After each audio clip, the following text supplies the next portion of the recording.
Welcome to the video Setting the Stage.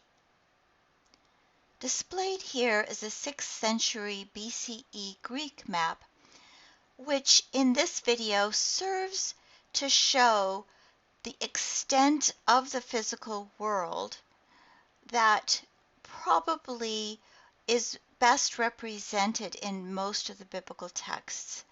You have a sense of parts of Africa, here called Libya, including primarily Egypt, the Mediterranean Sea, parts of Europe, and parts of Asia, as going as far as Persia and India, including Arabia, Assyria, Babylonia. This is part of the thought world of the Bible. In the 2nd millennium BCE, there are a number of major people groups or empires. In the southwest, the Egyptian Empire. In the northwest, the Hittite Empire, which extends into part of what is now called Turkey. You have Mitanni in the middle, Assyria in the northeast, and Babylonia in the northwest, kind of all along what we would call the Fertile Crescent.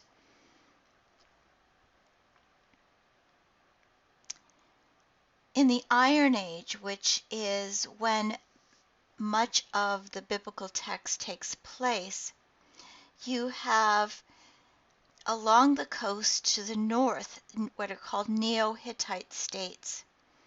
You have represented here by yellow the emerging Aramean states, and these interact quite a bit with the kings of Israel and Judah. You have along the coast north of Israel the major cities of Phoenicia. These were seafaring traders who are not so much concerned with land territory, but they have major city-states, and they go all around the Mediterranean. Farther south, you have the Philistines on the coast, Israel and Judah, and the kingdoms of Edom and Moab and Ammon. And of course, farther south, you have still the Empire of Egypt. And this can give you, during the divided kingdom, a sense both of the kingdom of Judah and the kingdom of Israel, but some of the other kingdoms or states surrounding Israel and Judah, including Phoenicia to the north, Aram, Damascus, the Assyrian Empire, Ammon, Moab, Edom, the Philistines. Now, within the biblical period, those that play a leadership role tend to be, first of all, the elders who were in charge of maintaining law and order and delivering justice. These would have been prominent in village life, and this would have pertained to most of the people. At the larger level, there were kings, and they were meant, whatever their actual behavior, they were meant to maintain the socio-political order, to guarantee well-being and security. Priests and Levites oversaw the functions of the temple, including sacrifice, prayer, music, and judicial office. Judges included people appointed by the king, perhaps Levites and elders in the villages, and they would settle disputes, keep order, and protect the weak. The prophets played the role of intermediary between God and the people by speaking God's word to the people. And very often in Israel, they are seen as acting with kings or interacting with kings and other leaders. The major society unit was the family and kinship groups. The ideal was an extended family living in a large family compound. This would have been the household.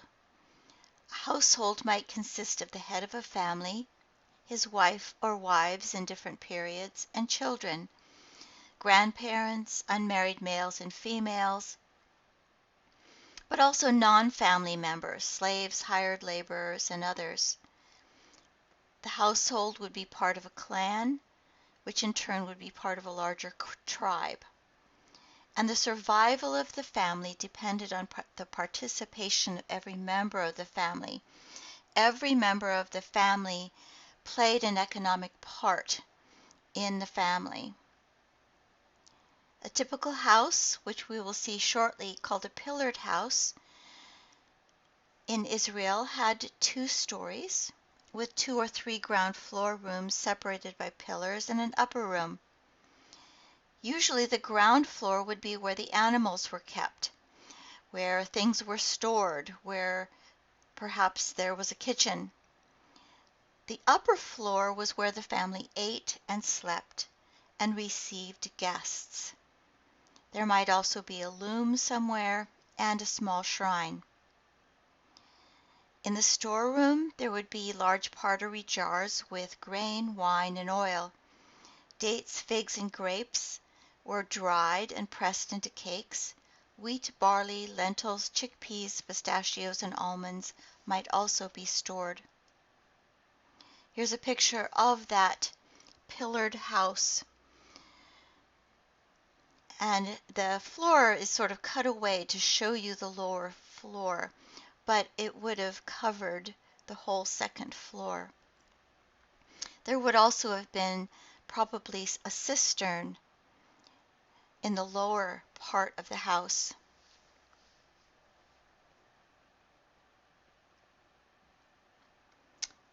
The food for daily meals would have consisted of many of the things that we've already mentioned. Bread would have been common, a stew of lentils or vegetables with herbs, goat cheese, olives, and green onions. They might also eat fresh figs, melon, pomegranates, and dates. To drink would be wine, water, and curdled milk. Meat was not a normal part of the diet. It was only for special occasions, being very expensive. Amid all of this, hospitality was one of the most important customs practiced in Israelite society and in the surrounding cultures as well. Most of the water on a daily basis would have been collected in cisterns, found in springs if there was one nearby, or perhaps wells. Israelites also would have been very much dependent on rainfall. Unlike the Mesopotamian and Assyrian kingdoms where there was extensive irrigation, and unlike Egypt where there was dependence on the Nile for irrigation, the kingdoms in between would have been very much dependent on rainfall, hence it would have been very disastrous when there was none. Sheep and goats were raised for wool, dairy products, and meat. There has also been evidence for beekeeping found. Oxen were used to pull carts and plows. Donkeys and mules were used to carry burdens and people. Horses generally would not have been ridden on. They would have been used for chariots. One of the earliest inscriptions written in Hebrew is the Gaza Calendar, and it is thought that this sort of outlines a typical agricultural season. 2 months for the olive harvest, 2 months for planting grain, 2 months for late planting, 1 month for uprooting flax, 1 month for the barley harvest, 1 month for the wheat harvest and feasting, 2 months for tending vines, 1 month of summer fruit.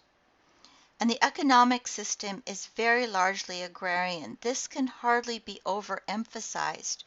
We are so used to so much of our lives being in cities that it is hard to imagine, unless we have grown up in some other parts of the world or in a very agricultural area, how much land and access to land would have been important for survival. The planting season began in November after the first rains and was marked by two major festivals, Passover and Pentecost at the end. Here, for example, is an olive tree. Olive trees would have been one of the major providers of foodstuffs in the production of oil. And so an olive grove and a site of oil production, olive oil production, would have been very important.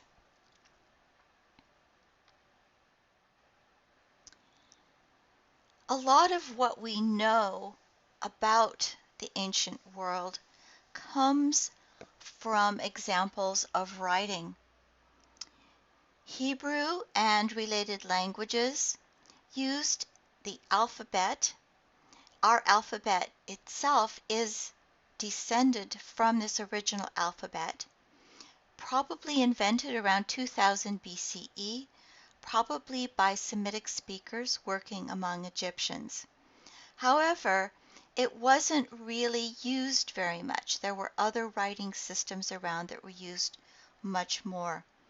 Around the early first millennium BCE, the Phoenicians began using a 22-letter alphabet. This was adopted by Aramaic and Hebrew speakers around the same time. Some of our earliest examples are around the 10th or perhaps 9th century BCE. That doesn't necessarily mean that that is when they were using the alphabet. That's simply what we have been able to find at this point. Literacy was probably not widespread. Most of what remains relates to administration and economics. For monumental inscriptions, that is, those recounting the deeds of kings, inscribed stones would have been used.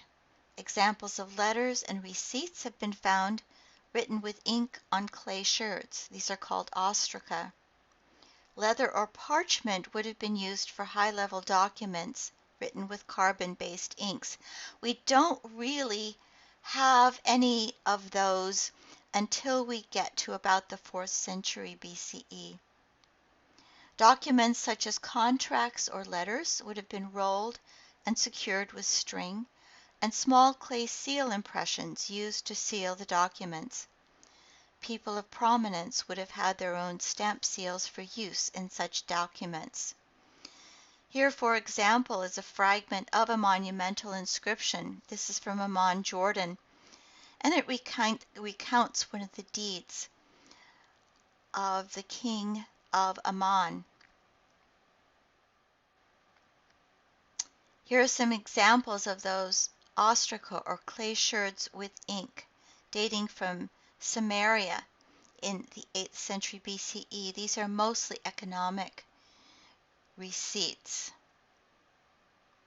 And here's an example of a stamp seal that would have been carried around and affixed or impressed on little blobs of clay to seal contracts and letters, etc.